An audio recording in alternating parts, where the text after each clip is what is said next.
Hi, I'm Elissa Weinzimmer, founder of Voice Body Connection, and it is time for another How to Warm Up video. Yay! How to warm up. In today's How to Warm Up video, we're going to discuss warming up your facial muscles. Now, for those following along at home, there are different categories in this How to Warm Up series that I teach, and I like to consider this exercise in the impulse category, although the truth is that your body and articulation are also involved in the facial muscles. If you want to understand more about the categories, go to the How to Warm Up intro video, and it will help you understand how to build your own full warm-up. So why warm up your facial muscles? Well, for one thing, if your facial muscles are kind of flaccid, then you're not going to be able to articulate very clearly. And also, if our facial muscles get frozen, then we can't respond to the impulses that we have to move them. And of course, we all know that communication really involves a lot of facial expression. So we want to be able to move our facial muscles. So let's go over what they are. So here's some of your facial muscles. One thing is that you have a ring going around your lips and then actually a wider ring as well going around the outside of your lips. So you've kind of got two rings around the inside and outside of your lips. Then off of those two rings, you have what we can think of as rays of the sun going in all different directions that can pull your lips into different configurations. So ones that go directly sideways, ones that go up towards the corner of your cheeks, that will make you smile, right? Ones that go up along your nose, right inside your nose, down, and of course right down in the center, right? So what we want to do is test and see if we can move all of these muscles. Let's try it. So if you were to move the muscles of your lips sideways, it might look like this. If you were to move them up towards the corners of your cheeks, it'll look like this. Try it, right? And you can keep your lips closed for now. Just let your lips be released. If you were to move those muscles that lift right along the sides of your nose, it'll sort of be like your sneer face or like, I'll get you, my pretty, and your little dog too type face, right? And the fun thing about these is that you can try doing one side at a time and see if you can isolate them. So you could try doing just the right side, just the left side.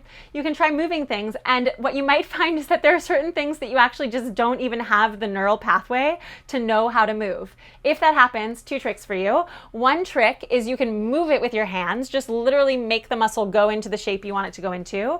Or another trick is if something's moving that you don't want to move, hold it steady while you try to move the other part, right? So you can use your hands, manipulate your face with your hands. So we can go sideways, we can go up, we can go sneering like this. We can scrunch right in the middle, sort of like we're a little bunny rabbit trying to scrunch our nose. And of course we can go down into our frowning face, right? Really hard to do one side of the frown. I find for most people, including myself, I can do this side. There it is. But I can't do this side without helping. So go ahead and play around with all the different ways you can move the muscles around your lips. And then let's actually move the actual muscles of your lips, and it can go like this. So if you move the outer ring first into contraction but leave the inner ring released, it's going to look something like this. And then if you add the inner ring, looks like that. So I like to call this Marilyn Monroe, fishy. Marilyn Monroe, fishy. Marilyn Monroe, fishy. Kind of fun, right? So now, of course, you have the ring around your lips. You have also two rings around your eyes that can squeeze your eyes or open your eyes. You've got forehead muscles, you've got cheek muscles, you've got your big jaw muscles. So what we'll do, putting this all together once you've done some isolations, is we'll move our face around into crazy different shapes, trying to find everything you can find on the outside of your face and also moving your mouth as well. So this actually is called gurning, G-U-R-N-I-N-G, and there are competitions in the UK and have been for a long time where people try to make the craziest face. Look it up, it's crazy. So let's gurn for a second. And really try to move those muscles that you're not used to moving. You guys can totally blackmail me with this. Cool? Amazing. So this is a fun way to basically do facial gymnastics or yoga and warm up all these muscles that maybe are just usually sitting there not doing as much as they could.